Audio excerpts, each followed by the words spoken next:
All right, let's make some room here. Just clear a little path for him. Thank you. A little bit of room, sir. Sir. Sir, you move this way just a little, please. Make some room. Clear a path. Okay, a little bit more would be great, but that's fine too. Good morning. I'm Gabriel Sterling, and former Chief Operating Officer for Georgia Secretary of State Brad Raffensperger. He's in meetings right now. I am currently, and over the last year, been the statewide voting system implementation manager for the state of Georgia as we launch a new secure paper ballot voting system. Wanted to give you a little update and talk more about process and where we stand right now and give some context taking for the results to come out here and really around the rest of the country. As many of y'all know, it's counties who run elections, and there are 159 counties in the state. Some are more resourced than others. There are counties in the state that have a part-time employee be the director of their elections, and it takes time and effort to do these things. And then we have counties that have over 800,000 registered voters, and it also takes time to process those things.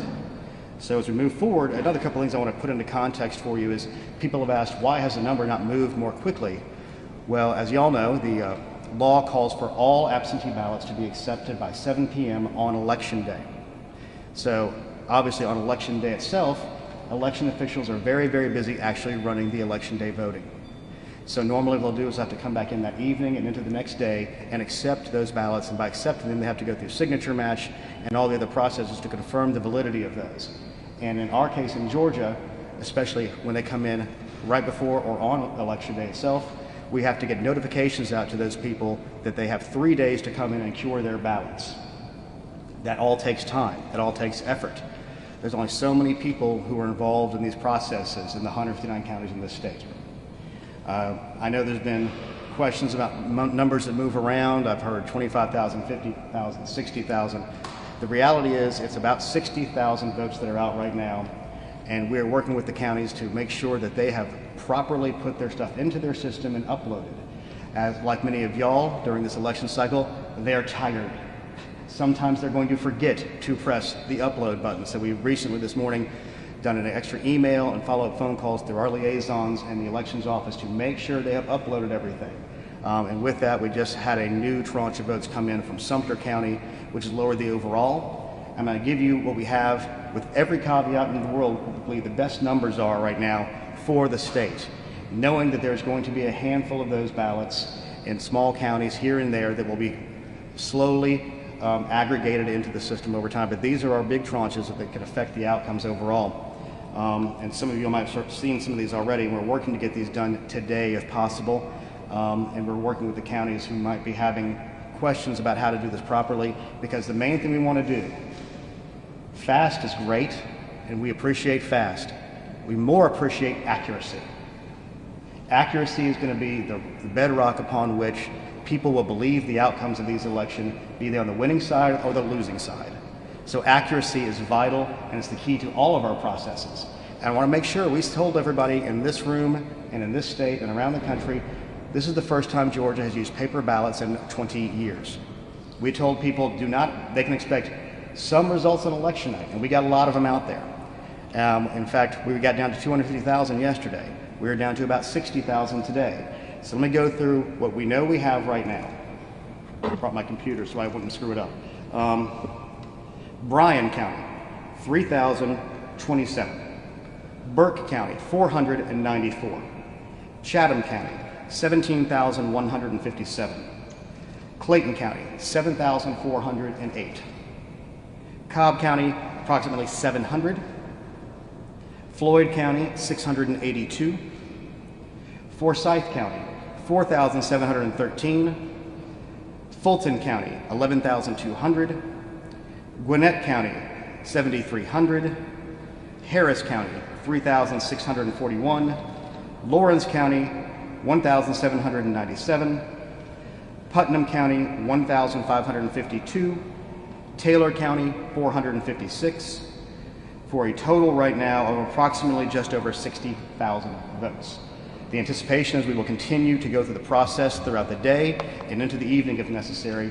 I know there are large counties in this state that stayed overnight, Fulton County being one of those, to process these, and they've knocked their numbers down to about 11,200.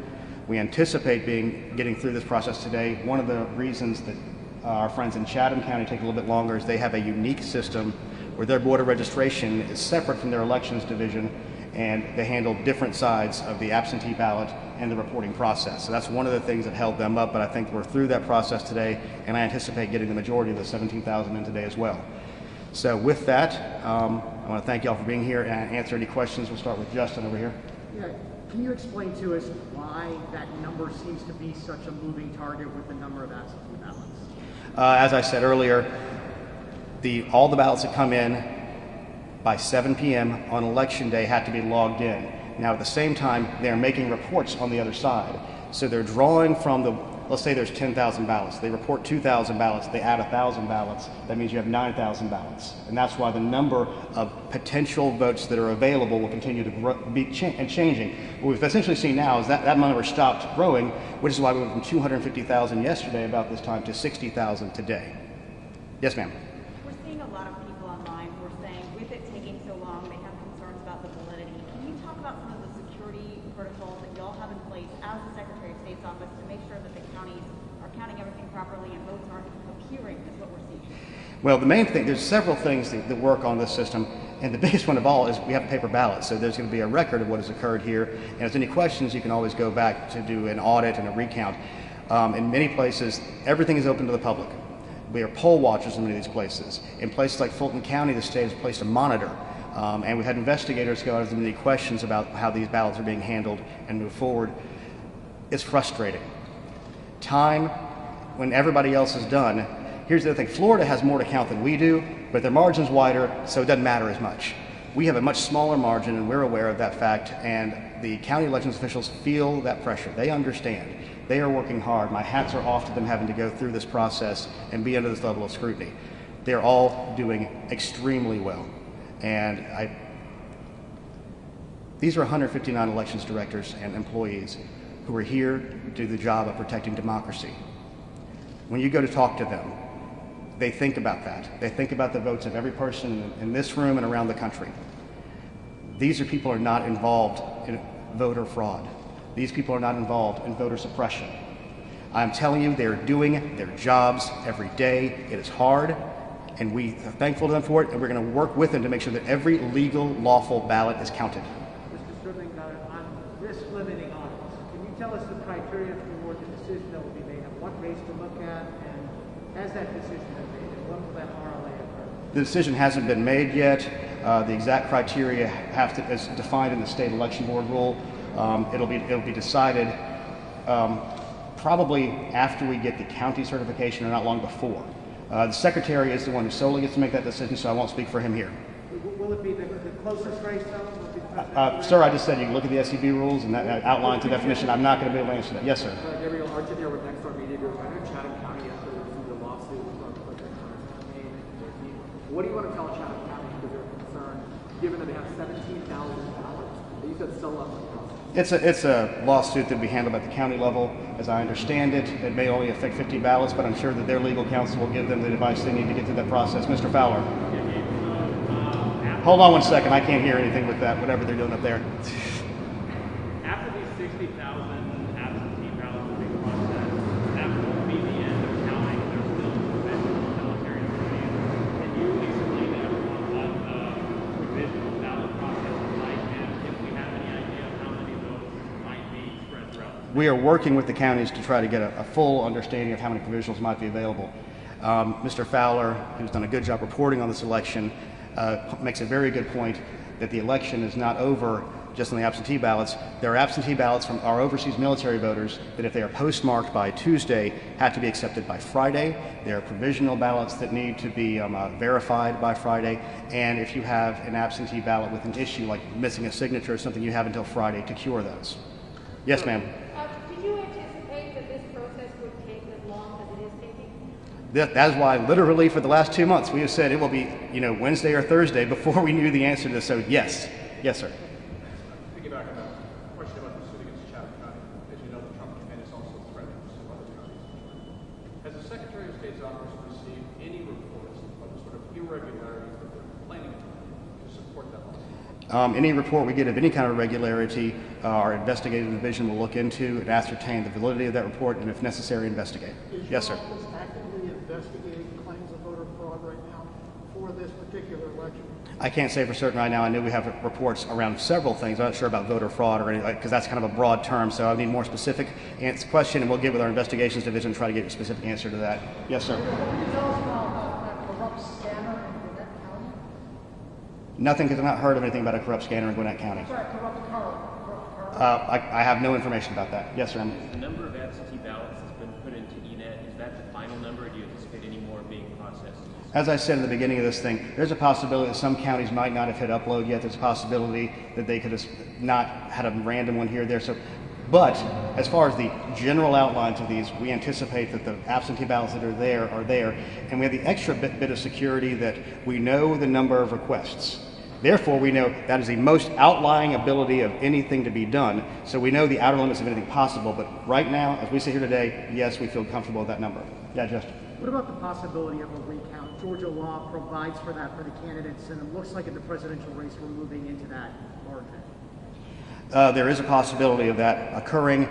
Georgia law calls for if you're within 0.5% of the certified result, then the losing candidate, or I guess the winning candidate if they wanted to, could call for a recount, and that would be a statewide recount conducted. And one of the things that we did in procuring our new Dominion voting system is we provided for the, knowing the state's general political situations after 2018, we provided high-capacity scanners to every single county in the state so that they could conduct a statewide recount if it became necessary. In addition, Mark.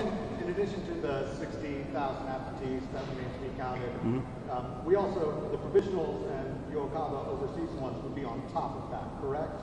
Well, Mark, if you weren't late, you would have heard the answer to that already. No, I was kidding, but I wanted to clarify. Do we know how many that might be? We're working with the counties to get a final number on that, so yes. Yes, ma'am. Can you go ahead and certify the results before the adjudication process in some counties like Gwinnett is completed? No, that wouldn't be possible. The adjudication process gets us to the final number to certify.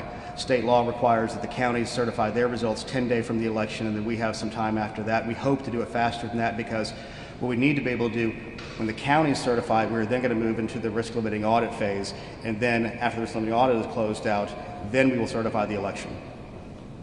Yes, ma'am. Have you been able to get any additional information on just what happened in Spalding County? Like, why was it just those two counties that received information? As I said in the press conference on election day, we are focusing on getting the election itself done. We do believe it was a data set issue.